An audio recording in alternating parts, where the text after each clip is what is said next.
I'm ready to do right. this. Let's kick it off. Welcome back to another episode of Marketing Management and Money. We are your hosts, Ryan and Ryan. And today we are going to be looking at a hot topic right now that I think is on most people's minds across the country, which is working remotely. Oh, I thought you were going to say, where am I going to get my toilet paper? No. Oh, that's so 3 months ago. Right? How dare you bring that up? I still think it's funny. That's weird. It's still weird. And if you missed our episode where we totally made fun of people stockpiling toilet paper, I don't even remember what episode that was. I don't either. Like, we'll say 29, episode 29. Go check it out. Yeah. I don't know. And if it's not that one, look at it anyway. It's probably a good way to spend your time. Now that I've completely derailed this, go ahead. Working remotely. Yeah. So it was interesting. I had a conversation with a gentleman today who I've worked with for a little while on, so I volunteer for our search and rescue team. I was having a conversation with this gentleman today where he hunts with a good friend of his that he thinks it's nutty. I mean, even before COVID happened, he was telling me he and his friend were talking about how it's crazy that here in Utah, people don't work remotely. Everybody drives everywhere. And this guy was from Connecticut, right? Okay. And so the company that he worked for, he's in IT. So it makes it a little bit easier when you're in IT to come up or to work well with these kinds of solutions, right? Sure. But living out in Connecticut, he's like, man, it would take me 2 hours to go 40 miles. Mm-hmm. And so several years back, the company that he worked for, this position that he's in, they transferred their whole company over from taking up a whole building's worth of space to now they barely take up one floor and most of their employees work remotely. Mm-hmm. And so he says that most companies in the area that he lives in have done that now. And so this commute that used to take them 2 hours to go 40 miles, it now is a breeze because the vast majority of people work from home. Yeah. Or work from a virtual space, right? Well, and this has really been kind of thrust upon us right now because with all of the quarantines and, social distancing, there's really been a big push by companies, by employers, by governments to say, don't come into the office. Basically, stay home as much as possible. So my brother, he was kind of forced to start working from home. Mm-hmm. And it was interesting because with everything that was going on with, the pandemic, they told him, they're like, okay, I need you to work from home. And we're not going to do the cost of living increases this year. Sorry, guys. So he went down and he calculated it, and he figured that he would have taken, like, the work from home, the value to him was worth about 20% of his take home. And I'm like, are you kidding me? 20%? And he's like, well, okay, there's the cost savings. So he's about an hour commute one way, so 2 hours a day. There's the cost savings on the travel. And he's like, wear and tear on cars, all that kind of stuff, that's a chunk of it. He's like, but I'll tell you where I really come out is the amount of time, because if you work 5 days a week, that's an extra 10 hours. And that's where he comes up with the 20% is he's like, it's not in the money, it's in the time. I get my life back. He's like, right. I work 40 hours a week now, not 50 hours a week, and get paid for 40 hours a week. Yeah. And, and so it's a big deal. But here's the challenge. So I've been talking with small businesses, and I've been trying to work with them on how to be competitive right now because the markets have shifted. They've shifted dramatically, and it seems like the little guy is the one who's really getting hammered right now. Yeah. And, maybe that's because I'm biased toward the small business, toward the classic entrepreneur. But, these large players are kind of dominating the markets, and it feels like, at least here in the United States, it feels like all of the incentive programs are helping the businesses that don't need the help, and these little guys are like, I was talking to a friend of mine. She owns a yoga studio.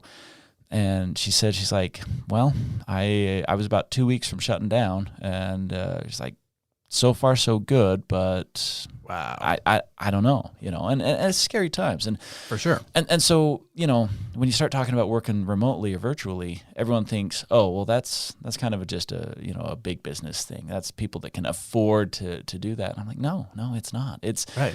it's business, Yeah. and if you are not offering, flexible hours, remote working, then you're going to start to lose talent because they're going to want to go where they can get that. That 2-hour commute means a lot to. I mean, that to my brother, that was 20%. To your friend in Connecticut, that was a deal breaker to him. Yeah. And 4 hours every day. yeah, That's a deal breaker to his company, right? yeah, right.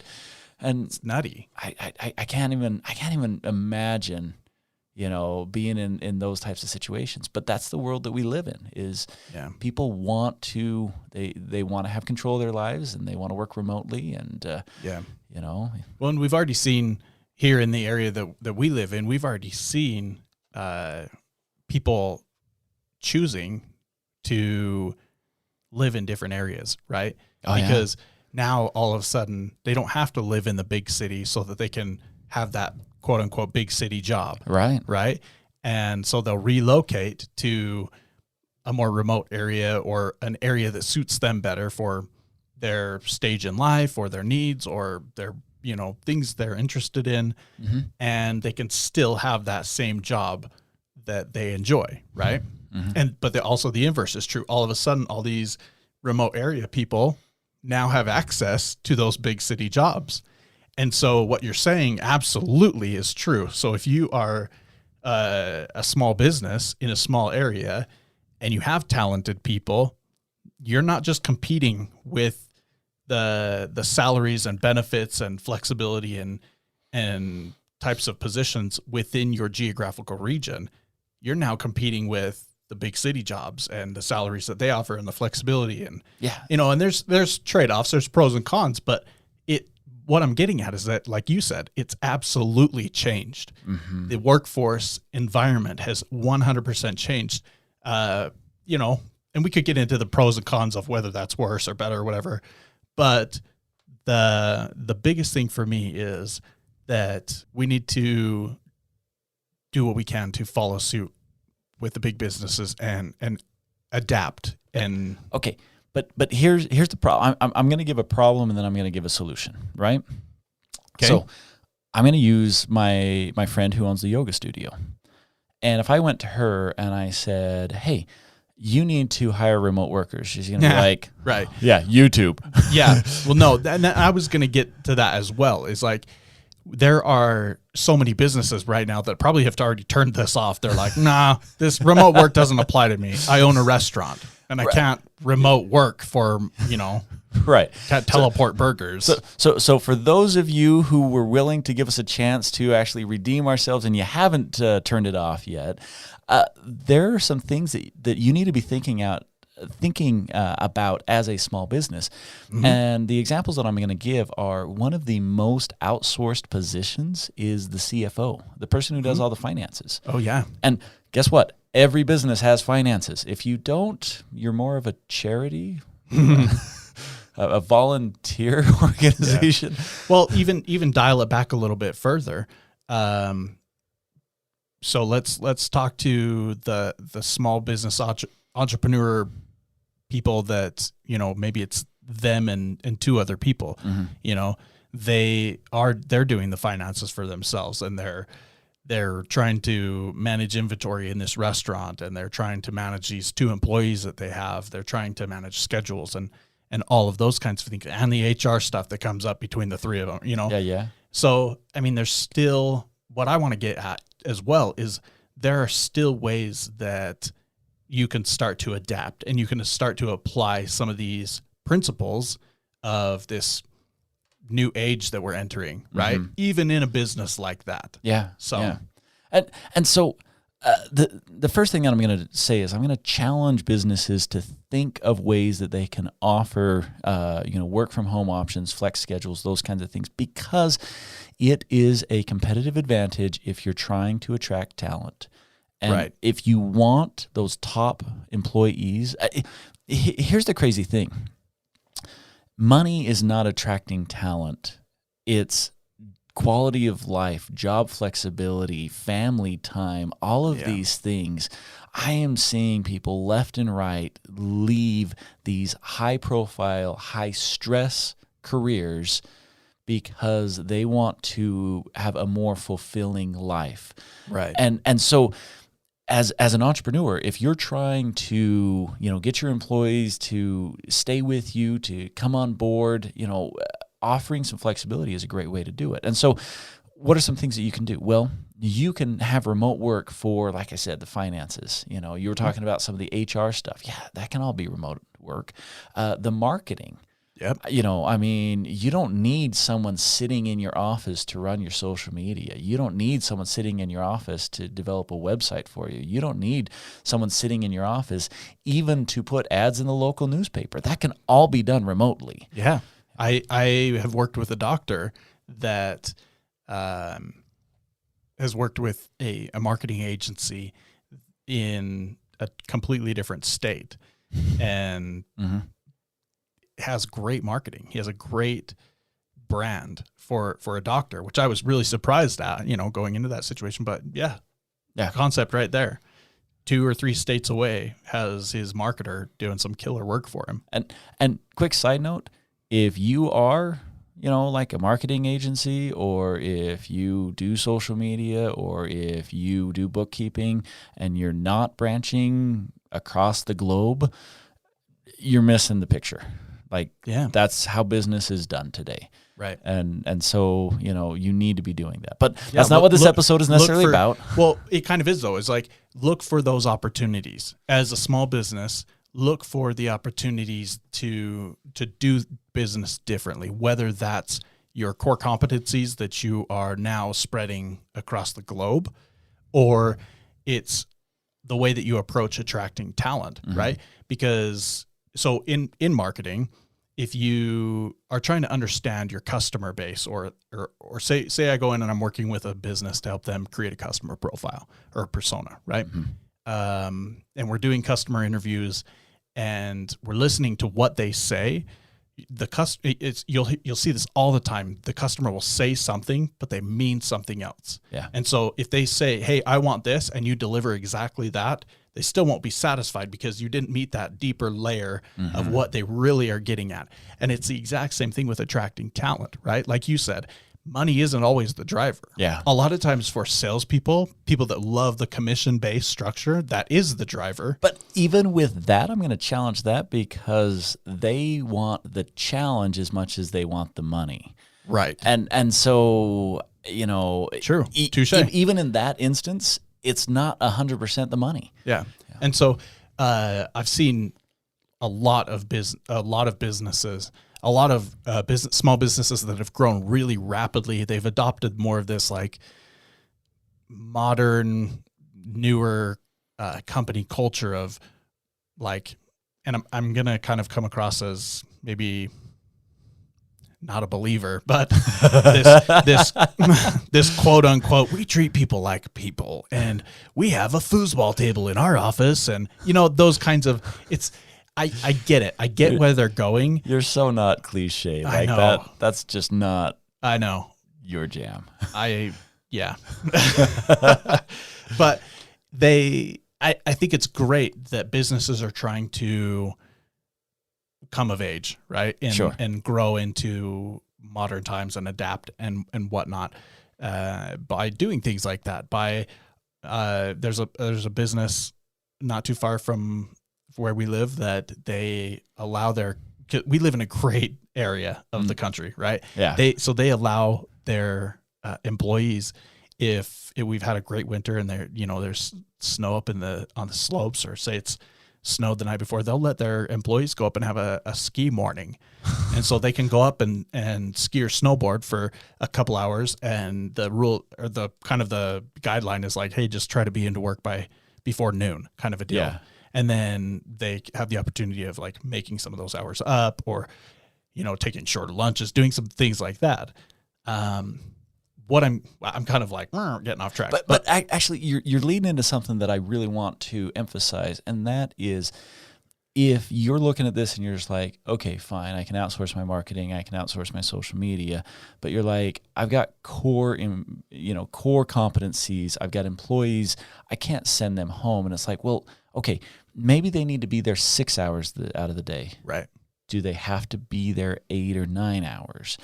And can you allow them to have 2 hours to check their email from home?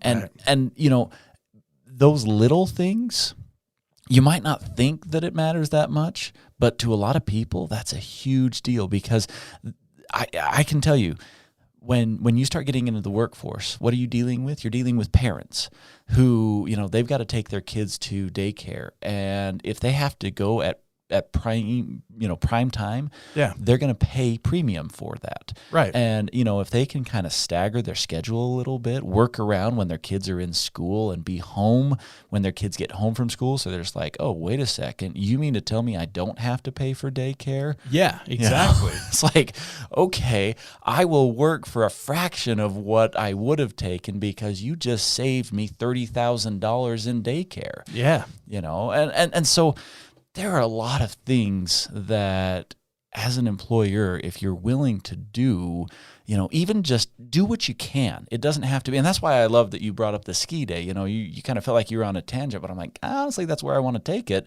is that it's those little things that make it so that people are like, I want to work here, Right. And that's exactly what I'm getting at with, if you are a small business that maybe can't send your employees home, like you're saying, like, look for those ways that you can offer value to potential employees, right? And I was kind of going down the sales route. Like, some people may need to be incentivized by money, but maybe, like you're saying, a marketer who, like myself, I've said this before, I'm absolutely not motivated by money. I am 100% motivated by freedom. Right? Flexibility. Like, I will work for minimum wage, and I will work. I'll lock myself in a cage for freedom. Yeah. Right. Exactly. But it's getting at, it's not what people are telling you they want. It's not that they want a foosball table all the time. Right. It's not even that they want a ski morning all the time. But if you can understand what your employees want, or potential employees want, it may not be compensation that you need to offer them. You may not need to compete with the big city jobs in that way, because I could just feel it. There are a lot of small business owners that are listening to this, or entrepreneurs that are like, I can't pay a marketer $90,000 a year to come work for me, plus benefits and retirement, and and now, you don't have to. That's the thing. And I want to cover that as well. We've got a few more minutes before we're going to wrap this up, and there's a really important concept that I want to bring into this episode. And so, if I may, I'm going to segue into that, and that is, how can you get world-class talent at a fraction of the cost? Yeah. Well, guess what? We live in the gig economy. And this has really come about. I mean, there's always been people who will do contract work. Contract work is nothing new. But the ease at which you can find people to do contract work has exploded in recent years. Right. And so, one of the interesting things is, if you're running a business, you've always looked at it as, well, I've got to pay full time, I've got to pay benefits, and I've got to provide, a certain amount of hours. And I'll see these small businesses that they'll hire like a graphic designer because they need graphic design work done, but they really only need part-time graphic design work, but they hire someone full time. So they got like a graphic designer who is also, stocking shelves. Right. And I look at this and I'm like, well, you can go that route. Yeah, you can.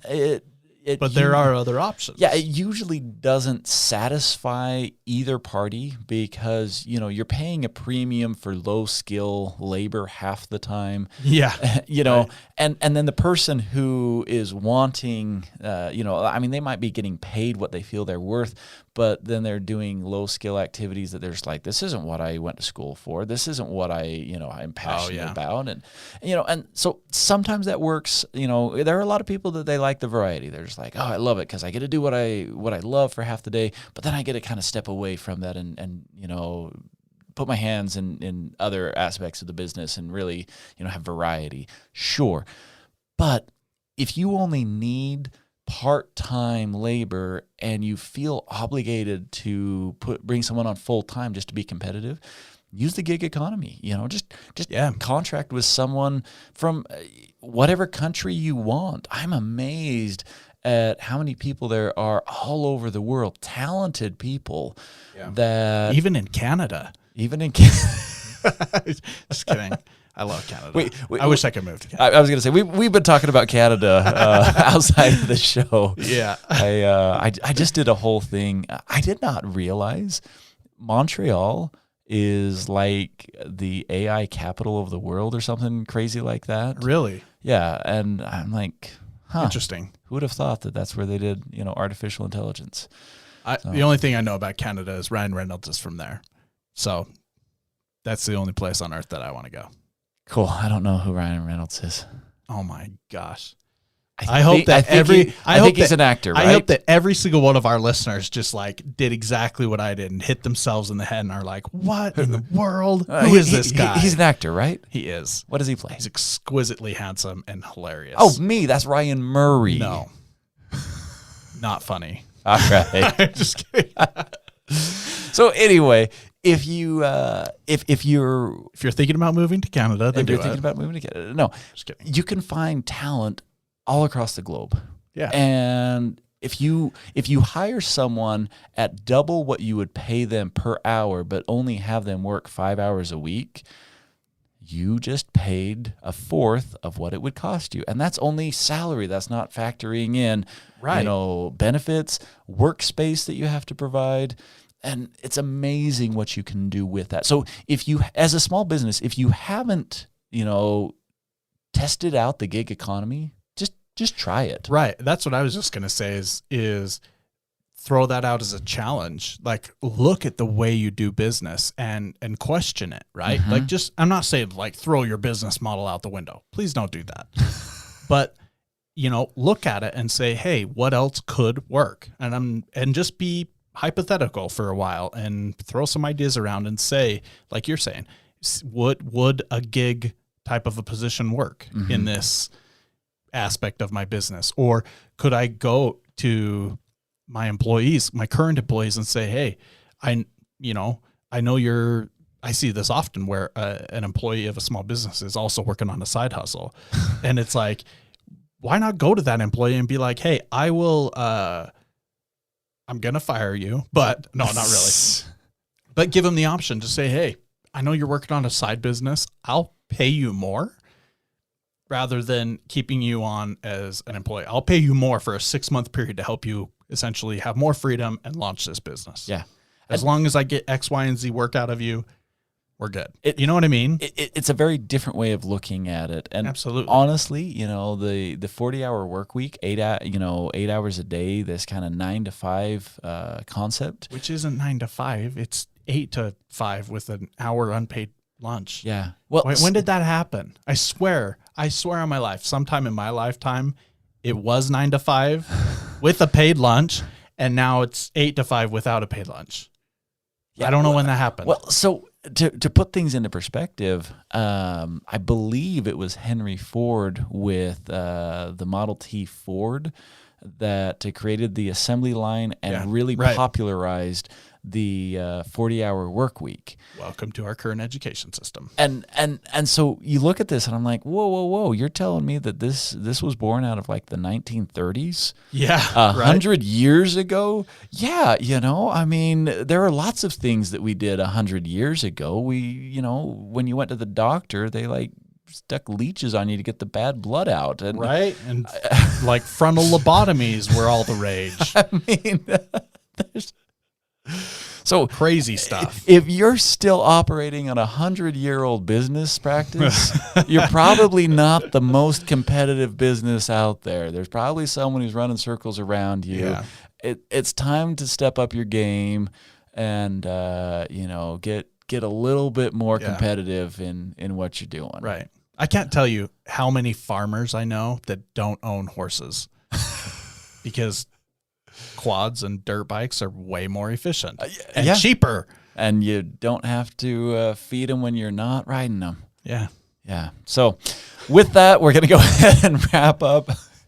If you own Sell a your horse, horse. we still love you. Yeah. I was going to say immediately we both go there.